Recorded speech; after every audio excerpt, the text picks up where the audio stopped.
بسم اللہ الرحمن الرحیم۔ رمضان کے آخری ایام چل رہے ہیں۔ ہمارے ملک کا ایک بڑا اہم موضوع، بلکہ پوری دنیا کا ایک بہت ہی اہم موضوع رؤیت ہلال، چاند دیکھنے کے حوالے سے بہت اہم چیزیں ہیں اس کے اندر۔ نہ سمجھی کی وجہ سے ہم عام طور پر اس میں شکوک و شبہات میں مبتلا ہوتے ہیں، اور بات شریعت اسلام کی بالکل واضح اور دو ٹوک ہے۔ آج کے زمانے میں آلات جدیدہ ہیں، آلات جدیدہ کے ذریعے سے بہت سی چیزیں پہلے سے کیلکولیٹ ہوتی ہیں۔ آپ کے سامنے یہ مسجد کا چارٹ لگا ہوا ہے، نمازوں کے اوقات کا۔ یہ کیلکولیشن طے ہے، یہ سورج کے اعتبار سے طے ہے کہ سورج اتنی ڈگری پہ ہوگا تو ظہر ہے، سورج اتنی ڈگری پہ ہوگا تو فجر ہے۔ اس سے فجر کے حوالے سے معاملہ واضح ہے کہ 18 ڈگری پہ جیسے ہی سورج آ جاتا ہے زمین سے تو اس وقت فجر کا وقت داخل ہو جاتا ہے، سحری کا وقت ختم ہو جاتا ہے، تو اس حساب سے ٹائم فکس ہے۔ لیکن چاند کا مسئلہ ایسا ہے کہ چاند کی کیلکولیشن تبدیل ہوتی ہے، اور دوسرا چاند کے اپ اینڈ ڈاؤن ہونے سے کوئی مسئلہ نہیں ہے۔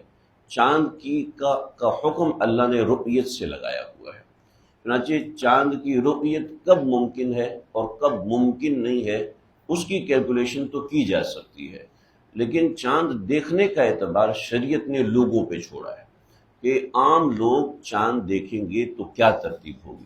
چنانچہ حکومت اسلامیہ کی ذمہ داری ہے کہ وہ ایک مجلس بنائے اور چند باعتماد لوگ طے کرے کہ یہ لوگ چاند دیکھیں گے، جیسے کہ ہمارے ملک میں رؤیت ہلال کمیٹی بنی ہے۔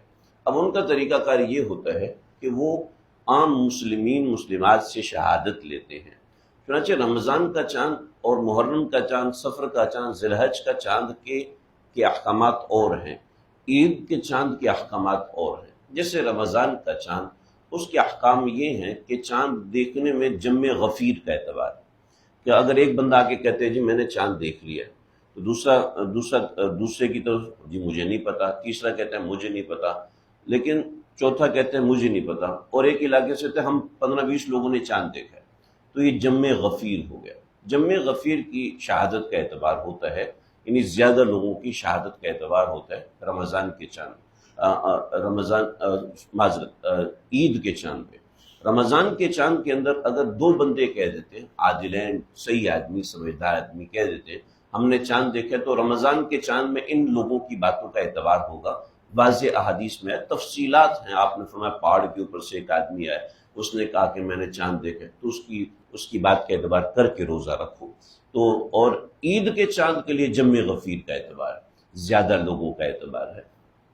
تو یعنی عید کا چاند اگر زیادہ لوگ دیکھیں گے تب ان کی شہادت کا اعتبار ہوگا، ورنہ شہادت کا اعتبار نہیں ہوگا۔ یہ میں نے صرف مثال کے طور پر 2 باتیں ذکر کی ہیں، ورنہ اور بہت سی چیزیں ہیں۔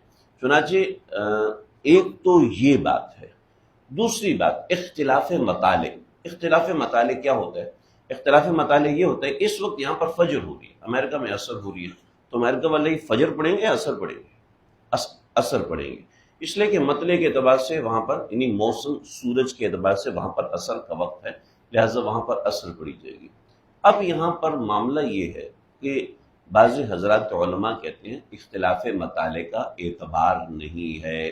متقدمین علماء یہ فرمایا کرتے تھے، متاخرین یعنی 300 سال کے بعد کے علماء یہ فرماتے ہیں کہ اختلاف مطالع کا اعتبار ہے۔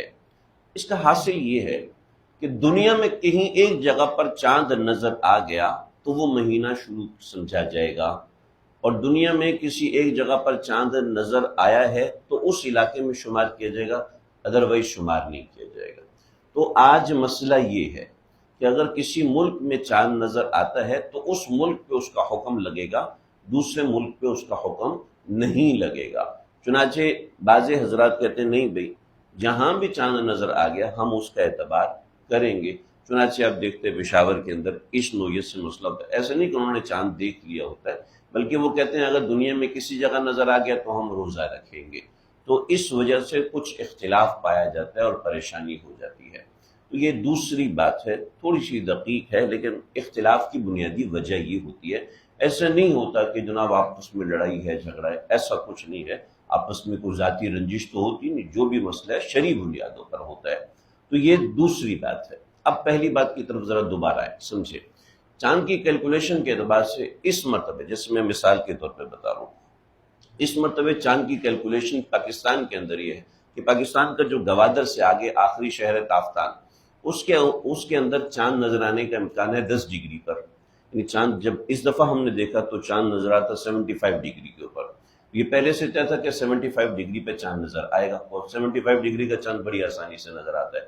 لیکن چاند جب 10 ڈگری پر ہوتا ہے تو اس کو دیکھنا تھوڑا سا مشکل ہوتا ہے. پھر چاند جو 10 ڈگری پر ہوتا ہے اس کے 2 درجات ہوتے ہیں، پہلا درجہ دوسرا درجہ. جو پہلا درجہ ہے اس میں دیکھنا آسان ہوتا ہے، اور جو دوسرا درجہ ہے اس میں دیکھنا مشکل ہوتا ہے. کراچی کے اندر دوسرے درجے کا ہے، لہٰذا آنکھ سے دیکھنا بہت مشکل ہے. اور جو گوادر سے آگے کے جو شہر ہیں، جیسے ایران کی طرف چلے جائیں، سعودی کی طرف چلے جائیں، وہاں چاند برہنہ آنکھ سے دیکھنا بہت زیادہ آسان ہے. اور چنانچہ وہاں پر چاند 10 ڈگری پہ نظر آئے گا. 10 ڈگری کا مطلب بہت نیچے نظر آئے گا، نظر آنے کا امکان ہے، نیچے نظر آئے گا اور بہت باریک نظر آئے گا. تو اس لیے امکان یہ ہے کہ کل چاند پاکستان میں نظر آئے، تو یہ امکان ہے. لیکن جیسے میں نے شروع میں بتایا کہ امکانیات اور کیلکولیشن پہ معاملات شریعت نے نہیں رکھے، بلکہ شریعت نے معاملات رکھے ہیں رؤیت صادقہ پر، کہ کسی بندے نے چاند دیکھا ہے اور وہ بندہ معتبر. اب ایک بندہ کہتا ہے میں نے چاند دیکھا، وہ آسمان کے درمیان میں مجھے نظر آ رہا تھا. اب وہ فون پہ بتا رہے، پتہ نہیں وہ مسلمان بھی ہے یا نہیں، پتہ نہیں اس کی دماغی صحت ہے بھی یا نہیں. تو اس وجہ سے بعض مرتبہ شہادتیں لینے میں تاخیر ہوتی ہے. تو اس لیے اب ایسے تو رات 11 بجے چاند نظر آتا، چاند 11 بجے نظر نہیں آیا. ایک آدمی کہتے ہیں میں نے 8 بجے چاند دیکھا ہے، حالانکہ چاند کی پیدائش کا وقت 19 گھنٹے 24 منٹ کراچی میں ہے، اور پاکستان کے آخری کونے میں 19 گھنٹے 54 منٹ ہے، اور اس کی رؤیت 10 منٹ تک ہو سکتی ہے. ایک آدمی کہہ رہا ہے میں نے تو 8:30 بجے چاند دیکھا ہے، تو ظاہر بات ہے اس کی بات کو کیسے مانیں گے؟ نہیں مان سکتے. ایک آدمی ایکوریٹ شہادت دے رہا ہے، اس کی بات کا اعتبار کیا جائے گا، اور پھر اس کی تصدیق کی جاتی ہے عام طور پر. تو اس وجہ سے اس تصدیق میں بعض دفعہ کافی تاخیر ہو جاتی ہے. جیسے کل امکان پاکستان میں چاند نظر آنے کا ہے، تو ہو سکتا ہے اعلان دیر سے ہو اور اس نوعیت کی چیزیں ہوں، تو ہم لوگ عام طور پہ متنفر ہو جاتے ہیں. خود میں اپنی بات بتا رہا ہوں، مطلب یہ کہ 11 بجے چاند نظر آ رہا ہے، 11 بجے چاند وہاں نظر نہیں آ رہا ہوتا. اصل میں اس نوعیت کی شہادتوں کا اعتبار ہوتا ہے. تو نبی علیہ السلام کے فرمان کی وجہ سے، آپ صلی اللہ علیہ وسلم کے فرمان عالی شان کی وجہ سے اس نوعیت کی تاخیر پائی جاتی ہے. دوسرے ملکوں میں نہیں پائی جاتی، اس لیے کہ وہاں کوئی اہتمام نہیں ہوتا. یہاں پر پاکستان، ہندوستان میں بہت زیادہ اہتمام ہوتا ہے. تو اس وجہ سے اس نوعیت کی بات اور بہت باریک باتیں ہوتی ہیں، اس کے اندر کافی تفصیلات ہیں. اللہ سمجھے.